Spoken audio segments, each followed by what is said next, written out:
Hey guys, welcome back to the Friday Vlog, where we discuss activity that goes on here with the BuzWeaver channel. That includes things like current events, headlines that are in the news, pop culture, social media, technology, and items of interest that come up during the week that you can often see in the community post, as well as shorts here on YouTube and shorts on across the new tech as well. But nonetheless, guys, I want to thank you across all new tech as well as here on YouTube for your guys' continued support. We start things off from the New York Post.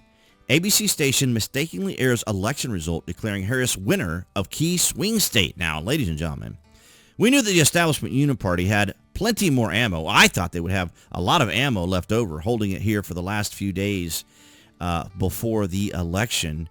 You know, we knew that there would be some plotting and scheming, perhaps, of course, in my own bias. But who would have known they would have used a chyron at the bottom of the screen to, who knows what it's for. It could be any number of different reasons. Now, in my biased opinion, it may have been to encourage the base. But who knows? Sometimes when you encourage them and make them think that they're going to win, they may become complacent and not go vote. An ABC station ignited a flurry of conspiracy theories after it aired what appeared to be official election results for Pennsylvania that showed Kamala Harris easily winning the key swing state more than a week before the election. The shocking result popped up on the bottom of the screen during Sunday's broadcast of the Formula One Mexico Grand Prix by ABC local affiliate WNEP-TV, which serves the northern part of the Keystone state. It showed the vice president capturing 52% of the votes, compared to 47% for Republican challenger Donald Trump, with 100% of the precincts reporting. So, wow, stunning, is it not?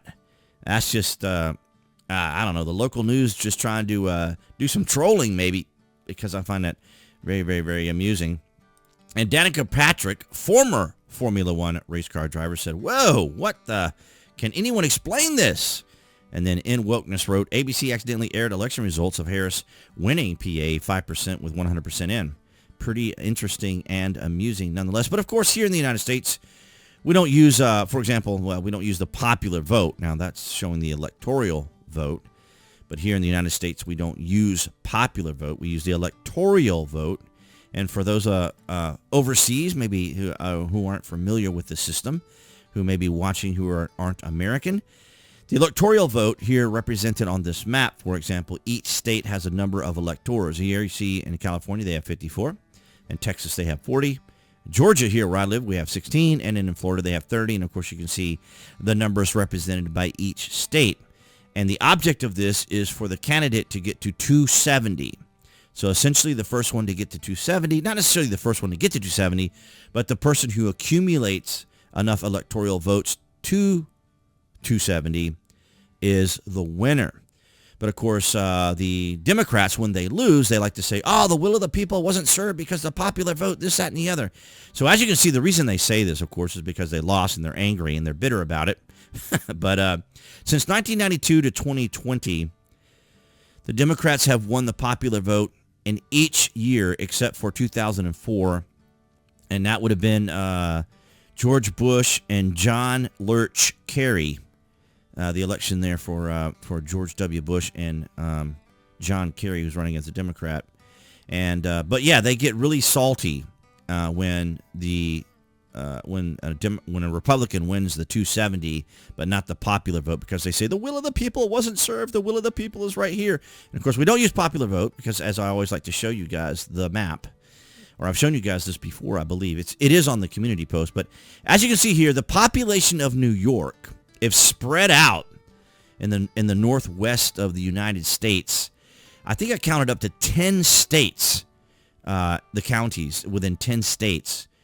And it will just go to show you. So 1, 2, 3, 4, 5, 6, 7, 8, 9, and 10. I don't think I counted Wyoming.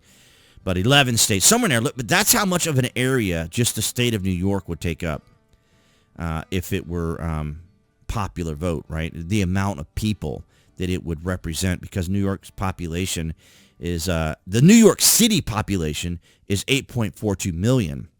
And the population here in my state of Georgia is 9 million.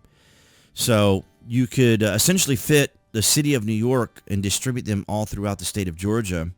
But as you saw there on the map, they would be in Wyoming, Oregon, Indiana, Nevada, Utah, Colorado, Wyoming here. It would be in Nebraska, Kansas, Iowa, Minnesota, North Dakota, and South Dakota. So a number of states. Just I didn't think about adding up all the delegates there, but extraordinary. So essentially, if you looked at it, it would be, so the determination of our elections would be New York, Texas, and California, and potentially Florida. So those 3 states and 1 city in the United States would determine all of our elections, which would disenfranchise all the rest of the United States, including Alaska and Hawaii down here. Alaska's with 3 and Hawaii has 4. I'm amazed that they picked Hawaii for blue.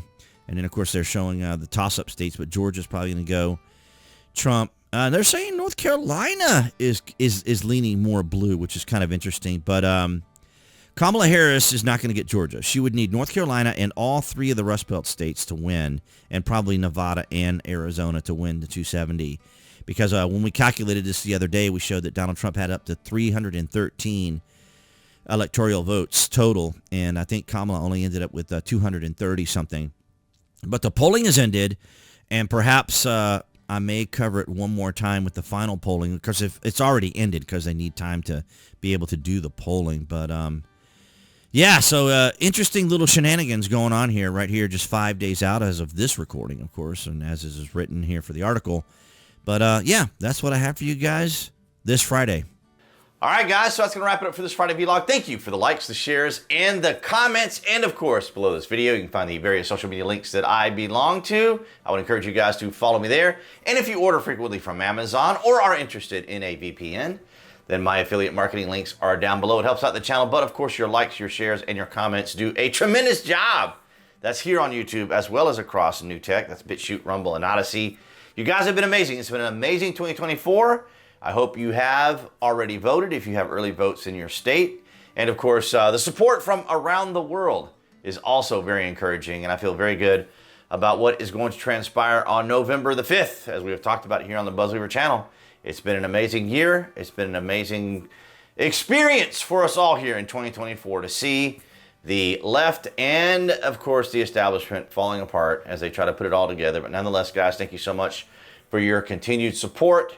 And I will, appearing there on the screen, of course, appearing there on the screen, that would be the channel icon. You guys can click on that to subscribe to the channel as well as to select notifications. That way you know what's continuing on the channel. And now I will see all you guys behind the Galaxy phone camera next week.